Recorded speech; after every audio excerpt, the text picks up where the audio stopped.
What's up, guys? I have watched and reviewed the first and the third Return of the Living Dead. I've never seen the second for some reason. But we're going to remedy that. I have officially just watched it, and now I'm going to review it for you. So, more brains. Let's go.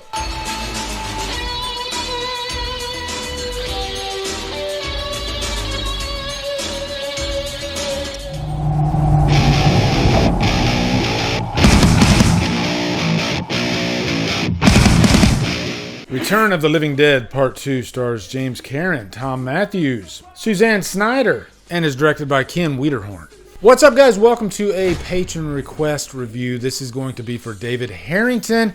He's requesting that I do Return of the Living Dead Part 2, and I'm glad he did that because my OCD was killing me and I needed to finally close this out. And by the way, I still owe Matt Casey a review for Army of Darkness. That's coming, okay? And that's coming soon, all right? I have no excuse. I'm going to get that done. All right.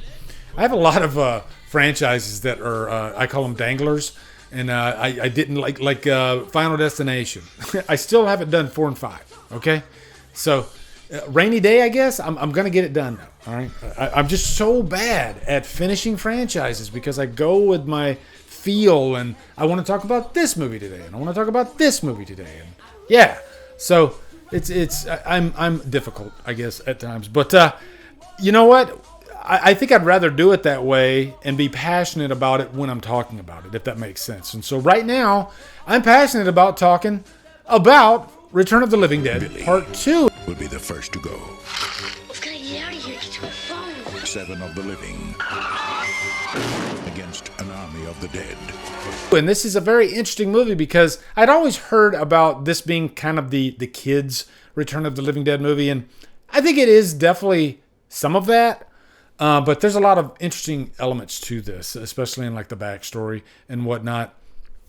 So we'll get into all that. But first off, let's give you a quick plot synopsis. We open with this military convoy, and they have this nerve gas, trioxin, and one of the barrels falls off, and it goes into this like culvert. And so this is where the kids come into play. They live in this new construction area. You guys have driven through new construction lots before where they're like half done with the project. That's what this looks like. So I'm guessing, and I didn't see this behind the scenes, but they probably found a location like that where they could just, hey, we'll just use this area of land and use one of these houses that hasn't been purchased yet. That's what I'm guessing happened. But anyway, yeah, you got this main character, Jesse Wilson. It's kind of weird because then there's these two bullies who want him in their club, but he doesn't want in their club. But he does what they want him to do anyway. I was scratching my head on that. Like, just say, fuck you, I'm not doing it, right? But he goes and steals this, like, comic book. And then eventually they make him go do this initiation after he's told them that he doesn't want to be part of their club.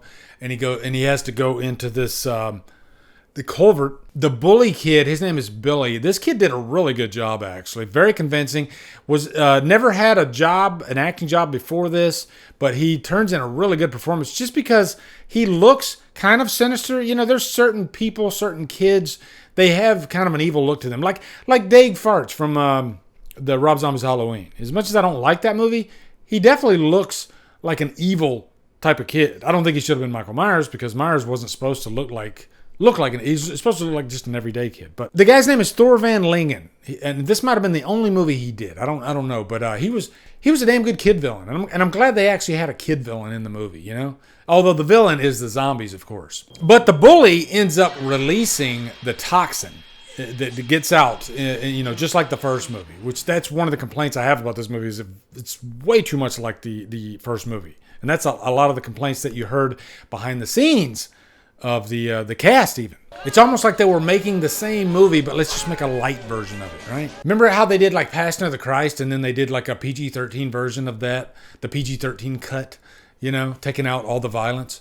That's kind of what this feels like. I mean, down to even having Tom Matthews and James Karen in it. But we all know the story. Once the toxin is out, then you have the zombies. There's a really cool scene where the zombies are coming out of the ground, which reminded me of Thriller.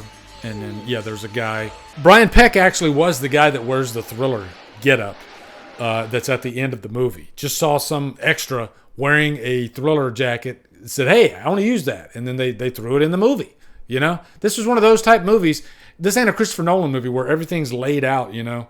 They were just kind of like laying the tracks as it went along. They had the general story, but they could throw in some weird shit along the way if they wanted to. Now, briefly to talk about the cast of the first movie, they were all told, we're going to bring you all back, right? We're going to do a proper sequel, bring you guys all back, even though a lot of you died. And we all know that Tom Matthews and James Karen, their characters died. They come back again in this movie. And I think it really makes one scratch their head to bring those two back, but not bring the rest of them back. It just kind of makes no sense. But they're such strong characters that you kind of give it a pass anyway. Your brain smells so good, so rich and spicy. It's Return of the Living Dead, so you don't really take it that seriously. But you could tell that their heart and soul wasn't in this role as it was in the first movie. They looked like they were having the time of their life in the first movie, you know? But in this movie, Tom Matthews and James Karen have went on record saying they did not have a good time doing this movie at all, especially Tom Matthews. He said the best thing about this movie was the craft services. That's it. Now, you could say, you know, the filmmakers of the previous movie, this is nothing new. It's very common for filmmakers of a first movie to put down any of the sequels, right? We see that all the time. So, but we as horror fans, we can connect with those sequels, you know, because we didn't make the first movie like those other guys did, right? So oftentimes we can gravitate towards something, and I believe in this case, because this movie is a cult classic for a lot of people, I think people liked the more like kid nature of the movie, the Monster Squad aspect of it. But this movie's rated R, and honestly, except for maybe one shot, this should not be rated R. And that's only because that one shot you see blood, you know, with one of the zombie attacks, right?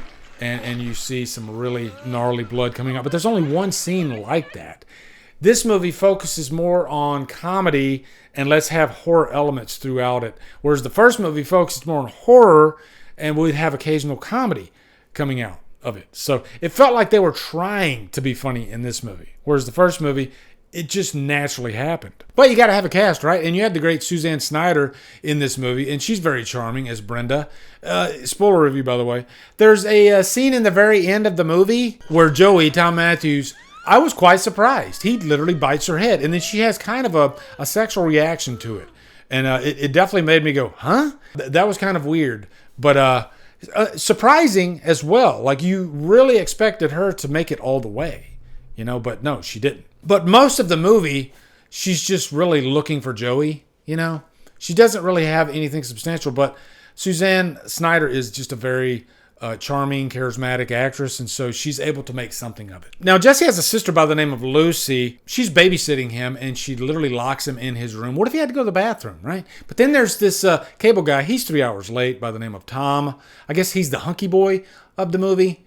And so I guess you got to have extra young characters throughout the movie. And their sole purpose was pretty much just to run from zombies. So I think you get what I'm saying here. You have a fun, lively group of young actors. But you can't help but compare them to the young actors that are in the previous movie, especially like Linnea Quigley, who plays Trash. Oh my God, that's one of the most iconic horror characters ever. So the bad thing about this movie is that in that regard, you're going to constantly compare it to the first movie, which is so iconic. It's literally my favorite zombie movie ever made. If I could give some pros about this movie, I do like that if I put on my like kid brain, my Monster Squad type brain, then I can have some fun with this movie. There is definitely some good rock music in the movie as well, laced throughout, which goes a long way for me. The interesting thing is that there is an alternate score, alternate soundtrack to this movie. And the Blu-ray, I just bought the Shout Factory Blu-ray because I wanted to listen to both tracks. And they are completely different from each other. Shout out to Christian Hanna, by the way. He just did a video about this. And it really struck my interest because I'm a big music guy. And I was curious about the backstory of that. And really, the backstory is kind of spotty, but I think you can come to your own conclusions. What we do know is that the original score wasn't up to snuff. They didn't like it. Ken Wiederhorn reached out to J. Peter Robinson to make a new score.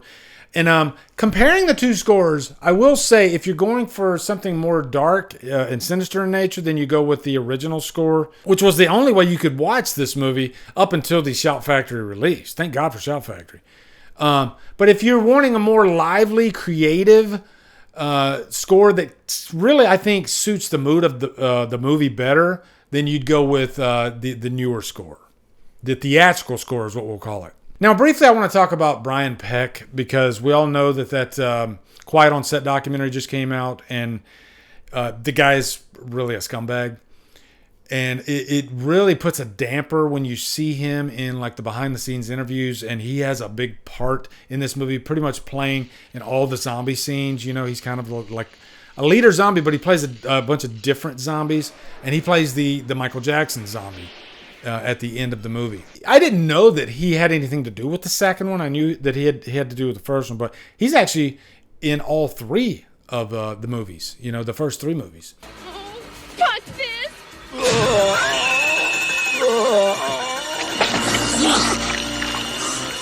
And I guess that's a good transition into the zombies since he pretty much had a heavy hand in the zombies. The zombies in this movie, I don't think they compare to the zombies in the first movie. I think the makeup looks cheaper than the previous movie.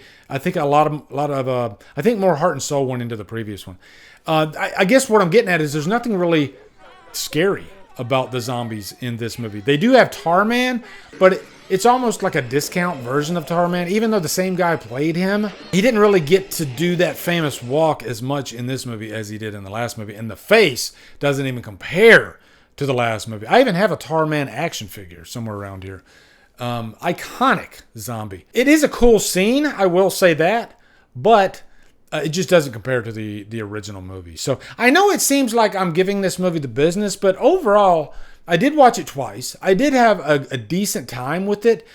Comparing it to the first and the third, this is definitely my least favorite of the trilogy. But I do like that it's different in that it feels lighter. And if you wanted to, like, you know, maybe turn a younger audience onto a Return of the Living Dead movie, then this would be a good movie to turn them on to. I'm sure a lot of you guys, this might have been your first Return of the Living Dead movie, you know, because a lot of you might have been younger when you first watched this, and maybe your parents didn't let you watch the first movie. I don't know. So there's definitely a lot of good about this movie, but I'm going to give it, I'll give it a high humdrum. I can see myself throwing it in again down the line, right? So yeah. Let me know down in the comments your thoughts on Return of the Living Dead Part 2. Looking forward to hearing them. Also, if you want to check out my other two reviews for the other two movies, they are on there. On the YouTubes, right? The YouTubes. Watch them, damn it. Also, be sure to come over to Killer Flicks, where we talk horror all day and every day. And on Fridays, Woody Free for All Fridays. Follow me at Drumdums on my socials. Support me on Patreon. Become a channel member. You know, guys, thank you so much for watching. Have a great day. Drumdum out.